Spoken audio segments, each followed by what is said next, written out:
सबूत देना चाहूंगा।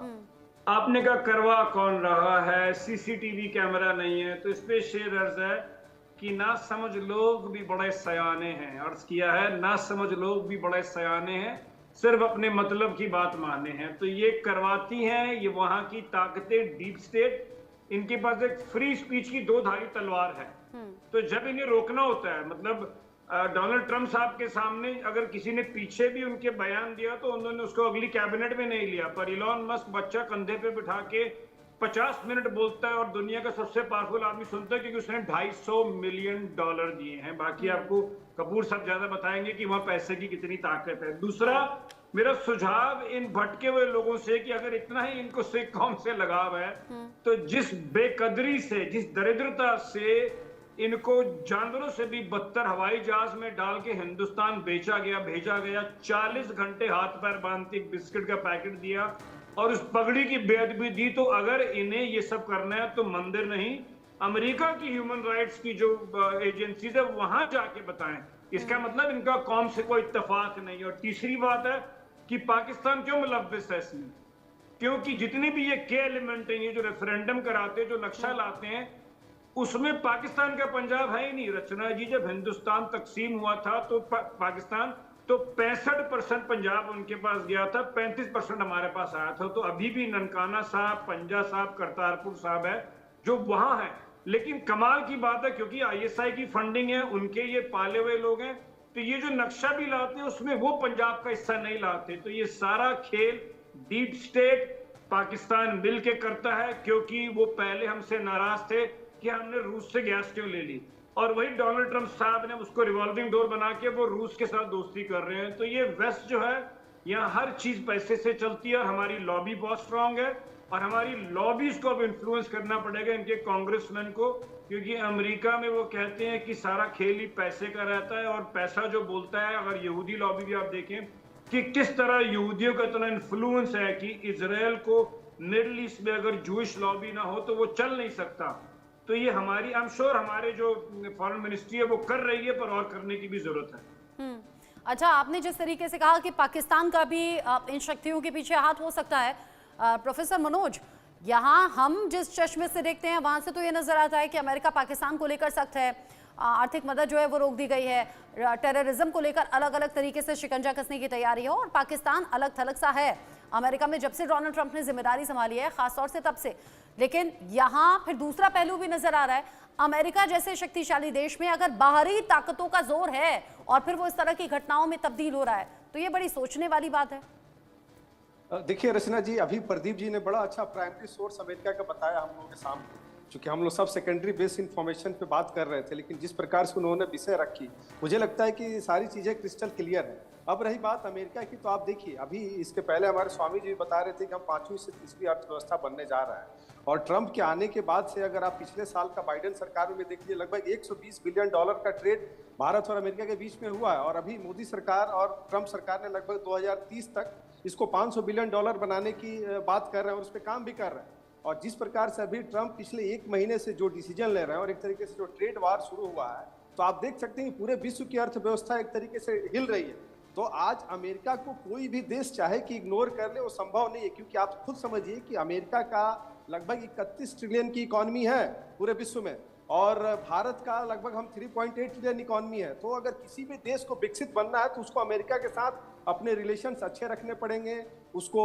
बिजनेस और ट्रेड में साथ में लेके चलना पड़ेगा, तभी उसका इकोनॉमिक ग्रोथ हो सकता है। अब रही बात कि जिस प्रकार से हिंदू धर्म के धार्मिक स्थलों पे जो अटैक हुए हैं, नो डाउट इसमें अमेरिका प्रशासन को इसमें कड़ा एक्शन लेना पड़ेगा, क्योंकि इसके पीछे जो एंटी जो लोग हैं, जो भारत और अमेरिका के संबंध को बिगाड़ना चाहते हैं, जो अभी हमारे इसके पहले के वक्ता जो बता रहे थे डीप स्टेट की, नो डाउट ये सारे एक्टिव हैं। और ट्रंप ने आने के बाद से जिस प्रकार से पूरे विश्व का जो फंडिंग होता था जो अमेरिका में, क्योंकि क्रिएट करने वाला भी अमेरिका होता है और सॉल्व करने वाला भी अमेरिका होता है। अगर आप देख लीजिए, पूरा अगर इतिहास देख लीजिए, तो अमेरिका की पॉलिसी रही है, लेकिन आज वही ट्रंप अपने फॉरेन पॉलिसीज को चेंज कर रहे हैं, और उसी चेंज होते हुए जो भी इसके जो इफेक्टेड जो लोग थे, जो इंटरेस्ट ग्रुप था, वो कहीं ना कहीं इस चीज को तोड़ने की कोशिश कर रहा है कि भारत और अमेरिका के इस संबंध को हम कैसे तोड़े। और मुझे लगता है कि उसी को ध्यान में रख के आज हमारे हिंदू धर्म मंदिरों के ऊपर जिस प्रकार से अटैक हुआ है, और आप देख सकते हैं फ्रांस में अटैक हुआ, यूरोप अभी बांग्लादेश में जिस प्रकार से वहां पे हुआ और चुनाव के समय में ट्रंप ने जिस प्रकार से हिंदुओं के पक्ष में खड़े हुए, तो आप पूरे विश्व ने इस चीज को देखा है। तो आज जब अमेरिका में उनके सामने अगर इस तरह की घटनाएं घट रही है तो उस पर उनको तुरंत कड़ा एक्शन लेना चाहिए। और जो लोग भी इसमें इन्वॉल्व है, चाहे अगर खालिस्तानी है, ISI है, या वहाँ के जो भी डीप स्टेट के, उनको एक्सपोज करना चाहिए और उनको कड़ा कार्रवाई करना चाहिए। क्योंकि देखिए, America rule of the state है और भारत भी रूल ऑफ स्टेट के आधार पर ही काम करता है। तो मुझे लगता है कि वहां पे कानूनी कार्रवाई अगर रुकी है तो इस तरह की चीजें रुकेगी। और मुझे लगता है कि भारत और अमेरिका का जो संबंध, जो एक टारगेट है, उसमें उसको विघ्न डालने के लिए इस तरीके की शक्तियां काम कर रही हैं। जी रचना जी, सही बात। उपमन्यु जी, अगर भारत और अमेरिका के रिश्तों को लेकर कहा जाता है कि जितनी जरूरत भारत को अमेरिका की है उतनी जरूरत अमेरिका को भारत की भी है, ये बराबरी का खेल है, तो फिर क्या डोनाल्ड ट्रंप के लिए प्रायोरिटी नहीं होना चाहिए? भारत के साथ रिश्ते अच्छे करने हैं, हिंदू धार्मिक स्थलों पर जो हमले हो रहे हैं उन पर कंट्रोल होना चाहिए, कड़ी कार्रवाई करते हुए ये संदेश देना चाहिए कि हाँ हम हैं। नहीं, देखिए, अमेरिका को खाली भारत से मतलब नहीं है, भारत से फायदा तो लेना चाहता है, लेकिन वो पूरे विश्व को बराबर रखना चाहता है, सामने बैठाना चाहता है। हाँ। कि कोई उससे रूठे भी नहीं। एक बात तो भाई, हमारी सरकार को, मोदी जी अगर को भारत को वो नाराज कर देगा तो वो खुश किसको करना चाहता है? प्रेशर बनाना पड़ेगा। बांग्लादेश में भी तो एक घटना घट रही थी ना, कह दिया ना, हिंदू मंदिरों को निशाना बांग्लादेश में बनाया जा रहा था। देखिए, उस टाइम ट्रंप ने कह दिया बहुत ढंग से, लेकिन किया नहीं कुछ एक्शन। कह दिया ना, तो क्यों कह दिया? कि जरूरत थी, जीत गए। अब जब तक प्रेशर नहीं बनेगा, और ये नहीं कहा जाएगा कि नहीं अब तुमको करना पड़ेगा, हर हालत में करना पड़ेगा, क्योंकि हम तुम्हारे साथ हैं तो तुमको भी हमारे साथ रहना पड़ेगा। अंतर है, हम केवल अगर उनके साथ में रहें और वो हमारे साथ नहीं रहे और साथ नहीं दे। कौन कहेगा ऐसे? भारत कह सकता है क्या? हाँ, बिल्कुल कह सकता है, क्योंकि ऐसा नहीं है।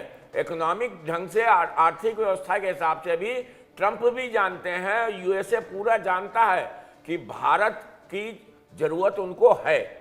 तो प्रेशर डाल सकते हैं मोदी जी की साफ साफ बात कि नहीं, हमारे वहां हिंदुओं को कोई कष्ट नहीं होना चाहिए, ना धर्म का, ना आर्थिक, कोई व्यापारी भी नहीं तो वो होना चाहिए कि व्यापारी को आपने मारा पीटा, वो भी नहीं करना। क्योंकि कभी कभी ऐसा भी होता है, व्यापारियों के ऊपर भी ये लोग हो जाते हैं ऊपर। तो ना व्यापार से, ना धर्म से, मतलब कि किसी भी तरीके से कष्ट नहीं। ये प्रेशर बनाना पड़ेगा, अन्यथा नहीं करेंगे वो, ना USA करे, क्योंकि उनके नियम है, उनको तो पूरा विश्व देखना है। तो जहां से फायदा मिलेगा उनको वहां करेंगे। जब आप प्रेशर डालेंगे, जब मोदी जी कहेंगे कि ये गलत है, इसको और दोनों जगह उठाना पड़ेगा, USA में भी उठाना पड़ेगा और UN में भी उठाना पड़ेगा, क्योंकि दोनों जगह उठाना पड़ेगा कि हमारा जो है सनातन और हिंदू व्यक्ति सुरक्षित नहीं है। इसके लिए एक सही नियम बनाया जाए, नीति बनाई जाए। ये बगैर कहे, बगैर उठाए कोई नहीं करेगा, करना हम ही को पड़ेगा। उसके बगैर आप कुछ भी कह लीजिए, बातें कर ले हम लोग आपस में, ठीक है। लेकिन जब कदम सरकार, भारत सरकार उठाएगी और प्रेशर बनाएगी, खाली उठाएगी नहीं, प्रेशर बनाएगी, तभी होगा। और प्रेशर दोनों जगह बनना है, UN में भी बनना है और USA में भी बनना है। साकेत बिहारी जी, अभी तो ये टैरिफ वाला मसला हल हुआ ही नहीं था, उसी को लेकर बातचीत चल रही थी, लेकिन अब ये जो हिंदू धार्मिक स्थलों को निशाना बनाने, तोड़फोड़ करने या अपवित्र करने की बात सामने आ रही है, अब तो ये नया इशू आ गया। हाँ, बिल्कुल सही बात है कि ये तो अपवित्र करने की कोशिश है, लेकिन अगर आप कैलिफोर्निया पर अगर आप फोकस करें, इसको जूम इन करें, तो आपको पता चलेगा कि कैलिफोर्निया का जो पॉपुलेशन है तकरीबन 26% प्लस के आसपास वहाँ पर बाहर के लोग हैं। और बाहर के लोग अमेरिका के दूसरे राज्यों से भी हो सकते हैं, या फिर मैक्सिको से, फिलीपींस से, चीन से, ऐसे ऐसे जगहों से लोग वहाँ पर हैं। और ये कहा जाता है कि आप रेगुलेटरी प्रोविजन से वहाँ के लोगों को रेगुलेट कर सकते हैं, क्योंकि उस रेगुलेटरी प्रोविजन के पीछे जो कल्चर है, जो संस्कृति है, उससे वो लोग वाकिफ़ हैं। लेकिन जो लोग बाहर के लोग आते हैं और जिनकी संख्या तकरीबन 26% प्लस है, उनको रेगुलेट करना स्पेशली कल्चर के लेवल पर थोड़ा मुश्किल लगता है, क्योंकि कहा जाता है कि कोई भी संस्कृति, चाहे रेगुलेशन की हो या फैसिलिटेशन की हो या किसी भी तरीके की संस्कृति हो, वो 3 चरणों से होकर गुजरती है। पहला चरण है उसकी आइडिया, किस तरह की आइडिया है उस संस्कृति की। दूसरा चरण है उस आइडिया का प्रैक्टिस, और तीसरा चरण है उस प्रैक्टिस का भौतिक रूप में अनुवाद। तो हम अक्सर ये देखते हैं कि जब ये तीनों चरण अपने अपने लेवल पर ग्रो कर रही होती हैं तो एक सिक्लिकल फॉर्म, एक चक्रीय रूप को ये धारण करती हैं। तो ऐसे में बड़ा जरूरी हो जाता है वहाँ के लोगों के लिए, थोड़ा सा अगर हम लोग गौर फरमाएं, उनकी तरफ से सोचें, उनके प्रॉब्लम्स को ध्यान में रखते हुए सोचें, तो अपने कल्चर को वो एस्टैब्लिश करने के लिए नाना प्रकार के हथकंडों को अपनाते हैं। लेकिन ये जो हथकंडा है ऑब्वियसली अनएक्सेप्टेबल है, इसको हम लोग बिल्कुल भी एक्सेप्ट नहीं करते हैं। कोई दिक्कत नहीं है, लेकिन कल्चर को क्यों डिस्टर्ब कर रहे हैं? लेकिन मैं इसमें ये कहना चाहूंगा कि जो ट्रम्प कल्चर सबको अपनाने का कोई छूट है, लेकिन दूसरे के कल्चर को डिस्टर्ब करना ये ठीक नहीं। लेकिन मुझे गलत है तो गलत ही रहेगा। बिल्कुल, तो मैं इसमें ये उम्मीद करता हूं कि ट्रम्प प्रशासन निश्चित रूप से इस मामले को बहुत ही संवेदनशीलता के साथ लेगा और ये आश्वस्त करेगा कि इस तरह की चीजें ना हो। हाँ, ये सही है, तब तक नहीं लेगा जब तक प्रेशर नहीं बनाया गया। हाँ, उम्मीद कर सकते हैं और साथ ही साथ ये भी कह सकते हैं कि भारत सरकार को एक स्टेप आगे लेना होगा। भारत सरकार को अब कड़ा रुख दिखाना होगा और ये बताना होगा कि एक्शन कितना ज्यादा बगैर प्रेशर होगा ही नहीं कुछ। पर है। बहुत शुक्रिया आप सभी का, उपमन्यु जी, साकेत बिहारी जी, सुरेंद्र सिंह राठी जी और प्रोफेसर मनोज, आपका बहुत शुक्रिया। प्रदीप